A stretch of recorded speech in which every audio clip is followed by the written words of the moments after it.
He was only 28, but power ran through his veins like fire. John Thanis, a ruthless billionaire, feared by many and known for a temper that burned hotter than his wealth. He lived in silence, ruled with control, and trusted no one. But one betrayal shattered everything. His most trusted employee vanished overnight, taking $10,000 from his accounts. The money meant nothing. But the betrayal? That stayed. Jack Thomas didn't wait for justice. He created it. The thief had left behind one weakness, his daughter, Charlotte Callan, a young, innocent girl with emerald eyes and a face that could calm storms. She knew nothing of her father's crime. But that didn't matter to Jack. He had her brought to his estate. No explanations. No escape. And then, he did the unthinkable. He married her. Not out of love, not out of mercy, but as punishment. Yet something changed after the vows. In the mansion of shadows and silence, feelings began to twist. Hearts began to betray their own walls. Was it hatred, obsession, or something darker? Whatever it was, it had begun, and now there was no turning. The sun was close to setting. Its golden light had begun retreating into the horizon, leaving behind a trail of silence and shadows. The towering trees surrounding the estate swayed gently in the evening breeze, whispering secrets to one another. Inside the grand countryside estate, everything was still eerily still. Apart from the faint movements of a few workers, there was no sound. Even the staff moved cautiously, their steps deliberate, almost inaudible, as though the silence was sacred. Fear lingered in the air, and it was clear why. Jack Thomas, the elusive and powerful billionaire, had returned to his estate after months. Jack sat in the grandest room of the manor, settled into his favorite high-backed leather chair, a seat that amplified his commanding presence. Dressed in all black and expensive shirt and tailored trousers, he looked every bit the monarch of his own dark world. A cigarette burned slowly between his fingers, but instead of dropping its ash into the tray, he let it fall freely onto the velvet carpet. The time on his wristwatch read 4 p.m. She should have been here by now. Jack's brows drew together in displeasure. He picked up his phone from the side table, dialed a number and held it to his ear. A long ringing tone echoed, but before it was answered, his sharp eyes caught movement beyond the wide glass doors. At the edge of the estate, just past the pool and manicured gardens, several figures emerged through the iron gate. Small shapes at first, gradually becoming clearer. Jack lowered his phone and tossed it carelessly on the table. A cold smirk curled on his lips. As always, I win. He could have risen to greet them, but Jack Thomas didn't rise for anyone. People stood for him. The world bowed before him, and he had grown addicted to that power. So he remained seated, one leg crossed over the other, watching with quiet satisfaction. As the figures came closer, Jack recognized his personal security team, tough men in tactical black, all seasoned and ruthless. One of them gripped the arm of a young woman, practically dragging her across the marble floor. The girl no more than 19 wore a rumpled long coat. Her face was flushed, her hair once neatly tied now hung in loose strands across her shoulders. She tried to resist, pulling away weakly, but her cries had long faded into breathless sobs. Jack could tell she had been screaming for hours. "Sir, we've got the girl," said one of the guards in a flat, cold tone. With a rough shove, he threw her forward. She stumbled and landed on her knees at Jack's feet. Her delicate frame trembled, tears still streaming down her cheeks. Jack stared, momentarily silent. Her head was lowered, her body shaking. Her torn blouse revealed bruised skin, and her ID badge still hung from her neck, revealing her name, Charlotte Yates. The guard spoke again, indifferent. "She gave us a hard time, refused to come. We had to force her." Jack stood slowly, his cigarette still burning between his fingers. He took a step forward, towering over the girl. "Stand up," he said coldly. Charlotte flinched at his voice. She raised her tear-soaked face, and Jack froze. She wasn't just a girl. She was a vision, green eyes brimming with terror and innocence, a porcelain face streaked with tears, and trembling lips that struggled to speak. "Please, let me go," she whispered, barely able to form the words. "It's getting dark. I just want to go home. Who are you people?" Jack's gaze hardened as he clenched his jaw. The moment he remembered who she was, rage climbed up his spine. The guards exited quietly, leaving them alone in the massive room.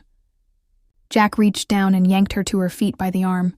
Charlotte let out a broken gasp, trying to pull away. He brought his face close to hers, his voice laced with poison. "Let you go? I don't think so. I'm Jack Thomas.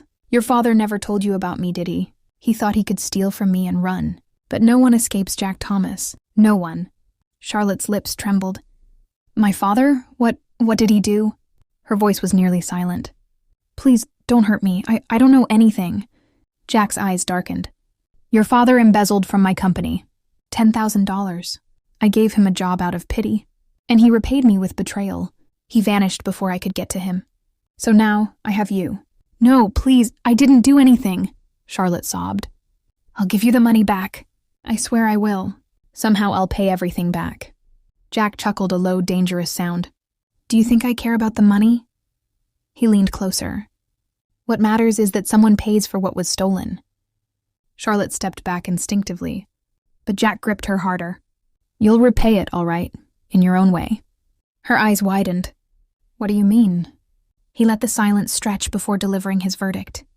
"Marry me." Charlotte's entire world spun. "You what?" "You'll marry me. Tonight. Then I'll have the right to do whatever I want with you. I won't need your permission." She felt the registrar's cold gaze, Jack's burning eyes, and the silence of a world that wouldn't save her. With a trembling hand, she signed. And just like that, she was his. The registrar quietly closed the file, bowed slightly, and left. Thunder rolled in the sky outside. As the first drops of rain struck the glass roof above, the room darkened, the rain now pounding like warning drums. Charlotte sat still, dazed, not even realizing her body was shaking, until Jack reached forward and pulled her to her feet. "You're my wife now," he said softly, but without a trace of kindness. "That means you belong to me." "I'm not a thing," she whispered. He leaned in closer, his breath brushing her cheek. "Tonight you are." Charlotte turned her face away, eyes shut tight, but she could feel the heat of his nearness, the dominance in his touch, the sheer control he now had. She wasn't just afraid, she was suffocating. She wanted to scream, but her voice wouldn't come. "Where are you, Dad? Why did you do this to me? Why did you leave me behind to pay for your sins?" Outside, the storm grew stronger.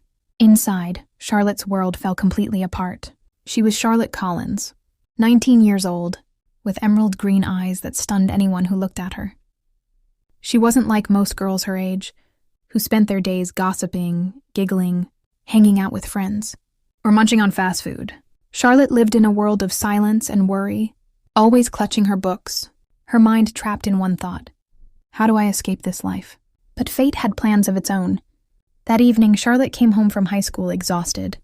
Her backpack dropped heavily to the floor as she pushed open the door of their small apartment. Inside, chaos already waited. A loud crash from the kitchen, a metal pot hitting the floor, made her heart jump. "I told you I need the money," her father's voice thundered from inside. "I took a loan from my friend to pay for your surgery. Do you think I have piles of cash lying around to keep fixing your body? Give me the damn money. Wherever you're hiding it." Charlotte froze. Her father, Richard Collins, had always been someone she feared rather than loved. Fathers are supposed to protect and care. He did neither. Another crash, a glass shattering, forced Charlotte to act. She braced herself and opened the rusty door to the kitchen. The scene wasn't new. Her mother, Julie, lay weak and pale on the bed, still recovering from gallbladder surgery 3 days ago. Charlotte's eyes filled with pain as she watched her mother struggle to even sit up. Julie had always earned for them, working in a superstore ever since her wedding day. Richard Collins never gave her a single penny willingly. Often, when he was short on cash, he snatched money from her forcefully. But this time, it had gone too far. He had borrowed money for the surgery, and now he wanted it back, with interest. Charlotte stepped forward and silently took out her wallet. She handed it to him without a word. Richard snatched it and tore it open. Inside were a few small bills, barely enough. He scoffed and threw the notes on the floor. "What the hell am I supposed to do with this? Make soup out of it?" he shouted. "Take off those bangles from your wrists. I have to repay my friend, no matter what." He lunged toward Julie's bed and grabbed her frail hands, pulling off 2 thin golden bangles. "No," she whimpered, her voice trembling. Charlotte's heart shattered. Those bangles were her mother's only keepsake from her family, priceless, not in value but in memory. Her mother loved them dearly, but he didn't care. He yanked them off and examined their weight. Then, without a second glance, stormed out of the apartment. The door slammed behind him. Charlotte stood frozen, hatred burning in her eyes, as she stared after the man who had ruined their peace over and over again. She turned to her mother, who tried to hide her tears.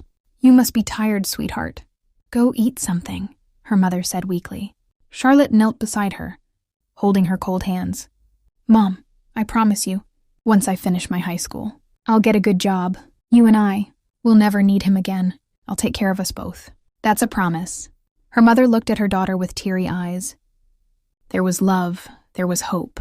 But deep down, she couldn't bring herself to believe in dreams anymore. She was firm in her intentions, yet fragile in the hands of fate. It had only been 3 days since she promised her mother she'd return from high school. When Charlotte arrived home, she knocked several times. No one answered. Tired and worried, she searched through her bag and found an old key. She knew Richard Collins, her father, was likely out. Only her mother, Julie, should have been home. Julie had just begun walking again. Since getting off the bed yesterday, Charlotte had hoped she'd open the door. But when she didn't, Charlotte let herself in. The small hallway was silent. "Mom, where are you?" she called out excitedly. Today was her second last exam, only one more to go, and she could apply for a small job. Smiling at her thoughts, she stepped into the house and entered the room, but the sight before her froze her voice into a scream. Julie lay stiff on the bed, her mouth trying to release a broken gasp, her body rigid. Mom, what happened?" Charlotte rushed to her side and held her ice-cold hands. Her mother had been fine just last night. Now her body was stiff and barely breathing. Fear gripped Charlotte, but she forced herself to move. She ran out, eyes brimming with tears. She didn't have enough money, not even a few £100s in her pocket, but she had to get Julie to a hospital. Begging a cab driver outside, she convinced him to drive them. He saw Julie's condition and didn't argue about the fare. As they reached the hospital, Julie's condition worsened. Thankfully, Charlotte's desperate cries caught the staff's attention. Julie was taken into emergency care. The diagnosis hit like a storm. Because of improper post-surgery care and lack of medicines, Julie's internal wounds had worsened. The doctors delivered the news coldly before moving on.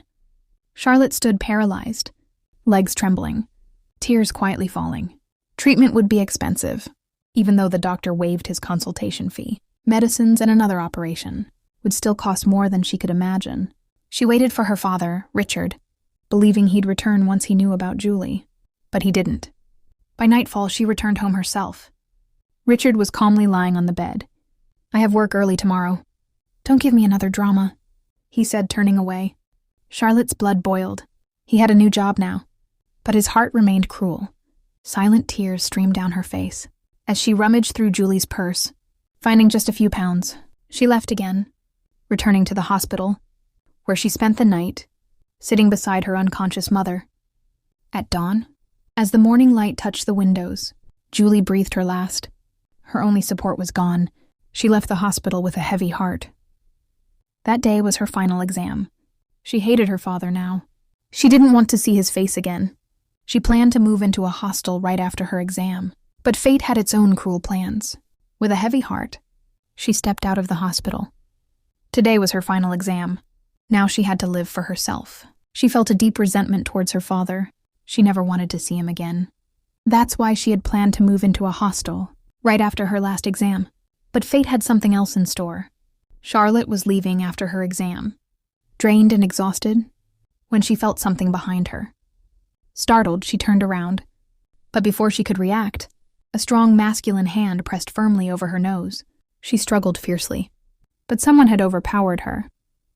The cloth was soaked in chloroform. Within moments, she lost consciousness. Just before everything went dark, she saw a manly figure lifting her into a car. Then everything turned black. When she regained consciousness, she was still in the car, which seemed to be heading far from the city. A man sat beside her holding a gun, and another man drove the car. Charlotte screamed. The guard beside her grabbed her. "She's too restless, sir. Should I knock her out again?" The driver shook his head. "No, the boss wants her conscious when she arrives." Her blood ran cold. Who was the man who had ordered her kidnapping, and what did he want with her? She was lost in a daze of fear and confusion. When they finally brought her to Jack Thomas, she stared at him in disbelief. She had never seen him before, but his presence was overwhelming. His voice and words burned through her. He meant what he said, and he always got what he wanted. Out of fear, Charlotte signed the documents handed to her. But she knew, once morning came, he would discard her like trash. She didn't know what life would look like after this. Her eyes flew open. The pain was unbearable. Tears streamed down her cheeks. She turned to see Jack sleeping peacefully beside her, as if he had conquered a kingdom. Hatred surged in her heart. For just $10,000, he had bought her dignity. She threw the blanket away and stepped off the bed. The dim light exposed her disheveled hair, broken voice, and twisted long coat. Her right arm ached. When she touched it gently, a sob escaped her lips, the same spot where he had held her down. Taking a deep breath, she gathered her tangled hair and locked herself in the bathroom. When she emerged, a single tear was clinging to her lashes. Her face was stone cold. One last hateful glance at Jack, and she walked out of the room. The farmhouse was engulfed in darkness. She walked slowly to the main gate. The watchman saw her but didn't stop her. A bitter smile crept on her lips. He got what he wanted. Why would he want me now? Charlotte walked into the desolate road, lined with trees. The cold air bit into Charlotte's skin as she walked alone down the deserted road. She could barely feel her legs now. Each step was slow, lifeless, as though she was dragging the remains of herself forward without a goal. Her expression remained empty. Fear had long faded. Hope had dissolved. It was as if she had died, long before her body could. She didn't hear the approaching car. The tires screeched, brakes slammed, but it was too late.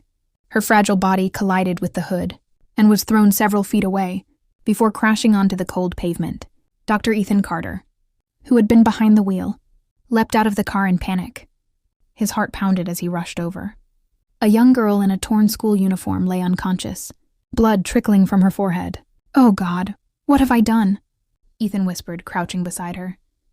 He bent close and noticed her chest rising and falling faintly. Relief washed over him. She was alive barely. Ethan was a renowned surgeon in the city, calm in operating rooms, confident in diagnoses, but now his hands trembled. Who was she? Why was she alone, on a dark road, at this hour? He had no answers. Only one thing was clear. He couldn't leave her there.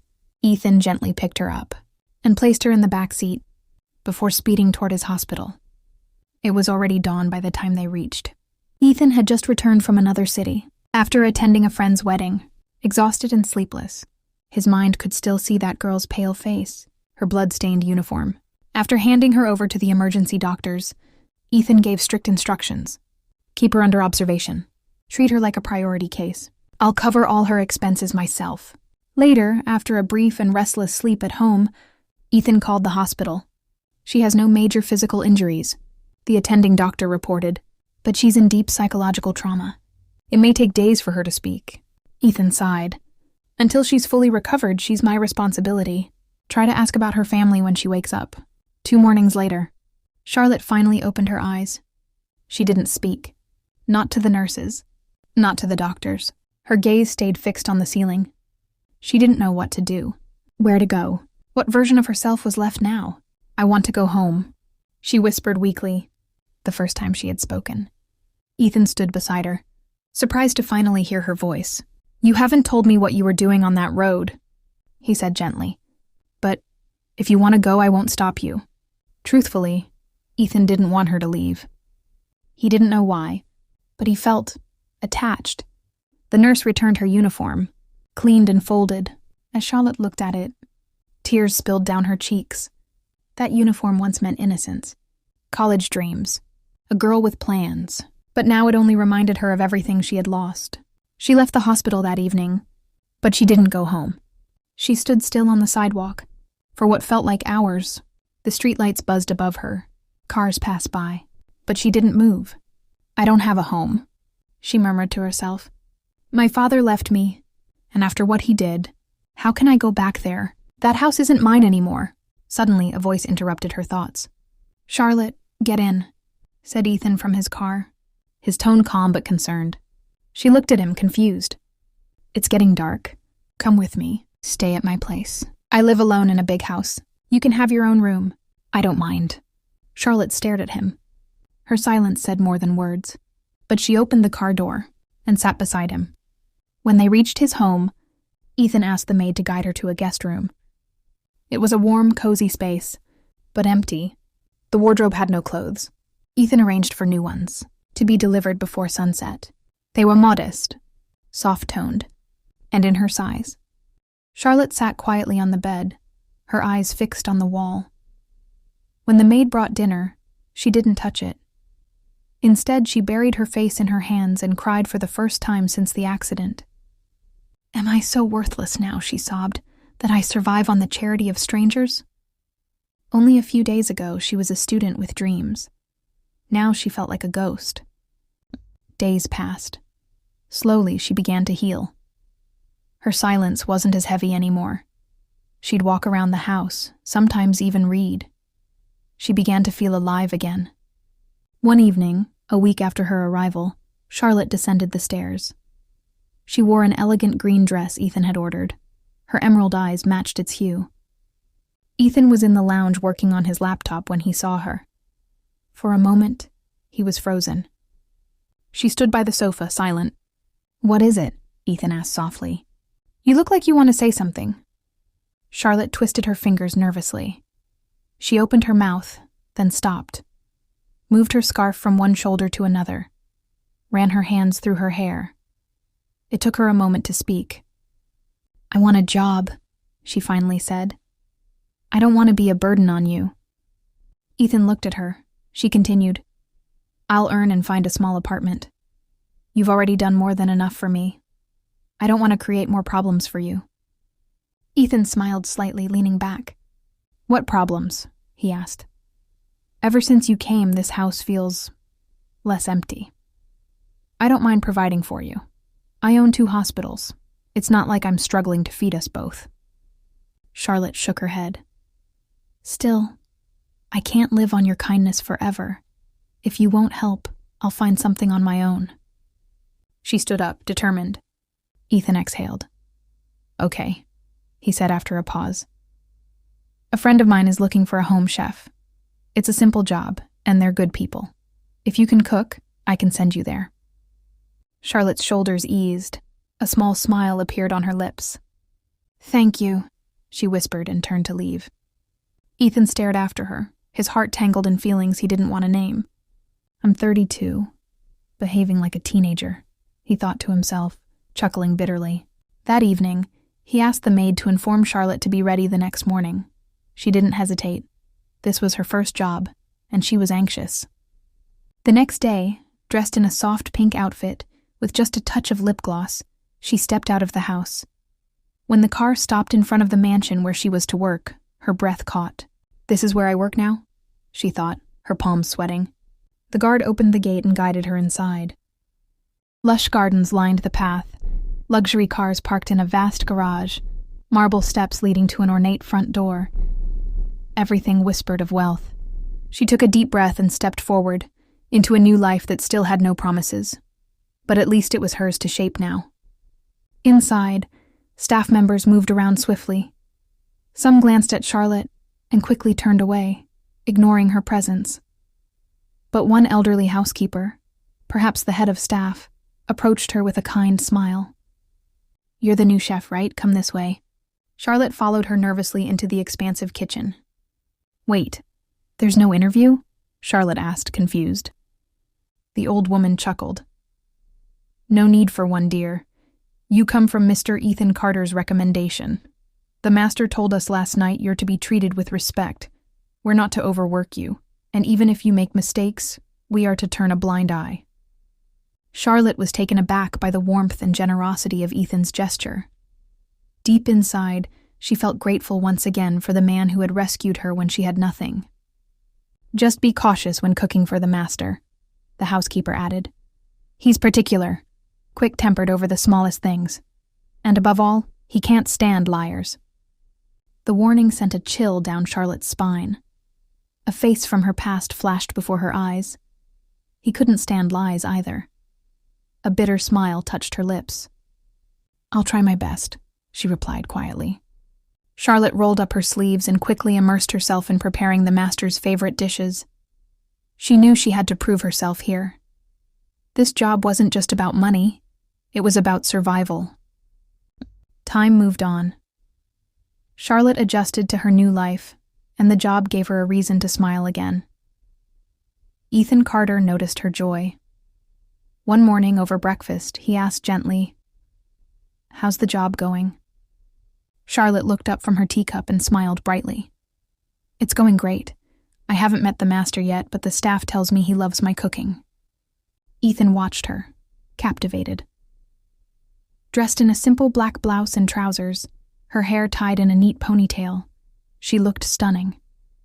For a man who had lived alone for so long, Charlotte's presence was like a warm breeze after a long winter. He had been searching for the right words to express his feelings, but before he could say anything, Charlotte stood up, gathering her handbag. "I have to leave early today. There's a function at the estate and I'm in charge of the entire menu. The master insists his special guests shouldn't eat restaurant food," she said, rushing out. Ethan watched her leave, his heart heavier than he wanted to admit. In 2 days, Charlotte would receive her first paycheck. She had already decided to move into a hostel. She didn't want to continue relying on Ethan's kindness. Lost in thought, Charlotte arrived at the estate. As she passed by the garage, her steps halted. Alongside the 3 usual cars, a sleek black limousine stood parked. "Looks like the guests have arrived," she thought. Shaking off the unease, she hurried inside, only to collide into someone as she turned a corner. The impact sent her staggering, but 2 strong arms caught her just in time. The impact was solid, like she'd collided with a steel wall. The jolt made her stumble backward, her footing slipping from under her, but before she could hit the cold marble floor, 2 strong arms caught her. "Careful, you could have gotten hurt," came a voice so familiar, so deeply carved into her memory. It sent shivers down her spine. Every ounce of pain vanished. A cold fear surged through her. Slowly, hesitantly, she raised her head, and the world around her seemed to collapse. It was him. Those same piercing hazel eyes, that familiar frown lining his forehead. The seriousness on his face hadn't changed at all. His eyes mirrored the same shock, disbelief spreading across them. Her heart stopped. "Charlotte?" Jack Thomas's lips moved, but the words were soundless, as if the very air refused to carry them. She froze, trembling. "Let me go! Please, for God's sake, let me go!" she cried, her voice raw, a haunting echo of a past she had desperately tried to erase. The chilly night outside the farmhouse returned to her like a vision. Rain dripping, shadows lurking. That night had scarred her soul, and the man standing before her was the very storm she had escaped from. "Charlotte, wait." Jack took a step forward. She screamed. "Don't come near me, I'm begging you!" Her hands pressed together in desperation. "I'll return your money, all of it, the entire 200,000. "Just don't come near me!" "Don't touch me! Please, not again!" She fell to her knees, clutching her head, her cries echoing through the marble halls. Servants began to gather, their eyes filled with confusion, and whispers swelling among them. Charlotte felt the sting of humiliation. She buried her face in her palms, trying to suppress the sobs clawing their way out of her throat. Why was this happening again? Why now? She had left it all behind, escaped, rebuilt herself, and now, as if summoned by her worst fears, Jack Thomas stood before her again. From a distance, an older maid hurried over, alarm written across her face. "Charlotte, what is wrong with you? Get up, please, stop yelling!" The woman knelt beside her and whispered anxiously, "He's the owner of this house, dear. The man you cook for every single day." Charlotte's heart stopped cold. She looked up, her body shaking. Yes, it was him. The same man she had unknowingly cooked for, walked past, maybe even greeted in passing. Fear gripped her again. Her eyes widened. Her limbs gave way, and she collapsed to the floor, unconscious. The maid gasped, torn between shock and concern, her eyes darting between Charlotte and Jack. "Jack, are you all right?" Ethan asked with concern, searching his friend's face for answers. Jack shook his head slowly. His voice cracked as he looked away, avoiding eye contact. "Where did you find her?" "I've been looking for her for over a month. There's no place I haven't searched.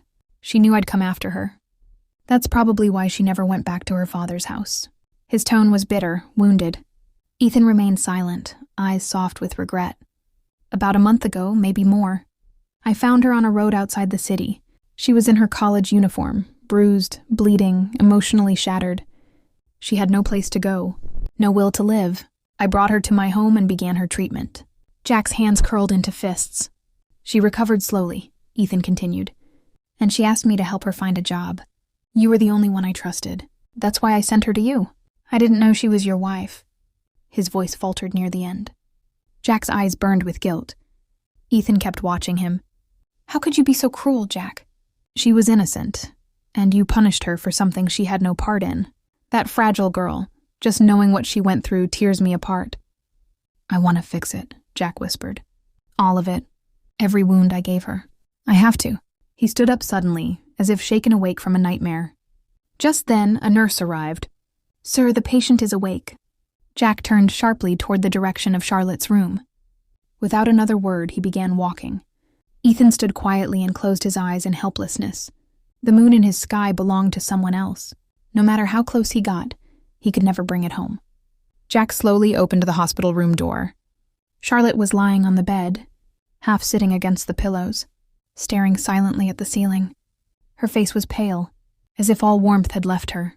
As soon as she saw him, her eyes flickered with fear and disgust. Jack walked toward her with slow, hesitant steps, and sat beside her bed.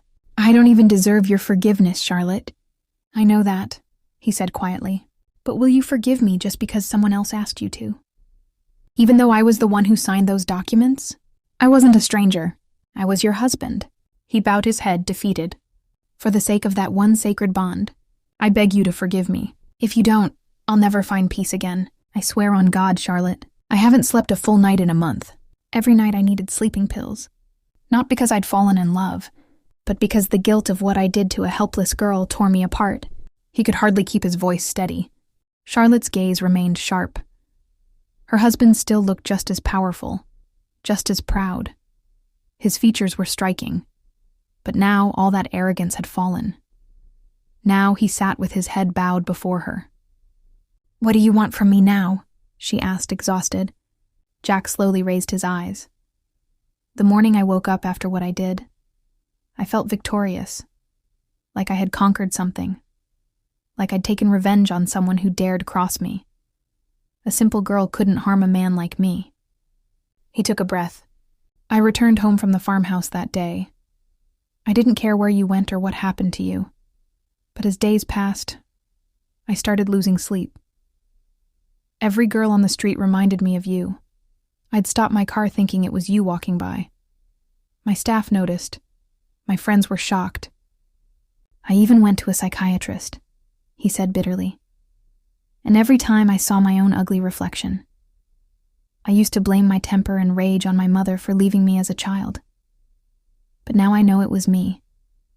That night, when you cried, begged, pleaded, I didn't stop. I wish I had. Jack clenched his teeth. His pain had reached its peak. Charlotte stared at him silently. And what about the money? She finally asked, her voice trembling. Those 20 million you accused my father of stealing? Jack lifted his head sharply. For God's sake, Charlotte, don't degrade me more than I already have. That money, those numbers, mean nothing. I was just hurt that your father broke my trust. I lashed out. I was wrong. His voice grew quieter. I've taken more pain in these few weeks than I ever imagined. No apology could make up for it. But there's only one thing I find peace in. Charlotte looked at him, puzzled. I married you that night, Charlotte. Before anything happened. I made sure you were my wife. Legally, spiritually. That's the only thing keeping me alive. She didn't speak. She just looked at him for a long moment. Then slowly, Charlotte turned her face away. Jack felt confused. A minute ago, she had looked terrified. Now she was calm. Why wasn't she screaming? Why wasn't she lashing out at him? And he realized his first words had broken something inside her. His admission had changed everything. He was her husband. And deep down, That truth dissolved every protest she had been ready to raise.